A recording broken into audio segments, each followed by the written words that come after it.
Chétiflore est peut-être le Pokémon le plus fort de la première génération. Récemment, j'ai revu l'épisode 23 de la saison 2 de Pokémon, et comment dire que Chétiflore était juste monstrueux. Bulbizarre, qui était en train de carry Sacha comme jamais, s'est littéralement fait oblitérer par un Chétiflore sous Ultra Instinct. Il faut littéralement se dire que l'OST qui a installé une vraie tension pendant les deux précédents tours change littéralement pour se foutre de la gueule de Bulbizarre. Et le pire, ça reste Pikachu.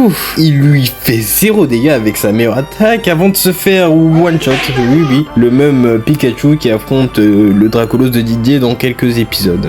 Donc, pour tester ma théorie, j'ai rejoué Chétiflore dans Pokémon Bleu, le premier jeu où il est apparu. Et avec la combinaison Parasport, ligotage, tu peux littéralement passer 90% des combats du jeu. Après oui, certains me diront « Oui, mais ça compte pas, c'est du stall !» Et à cela, je vous demanderai pourquoi Scorvol est en overuse depuis son apparition.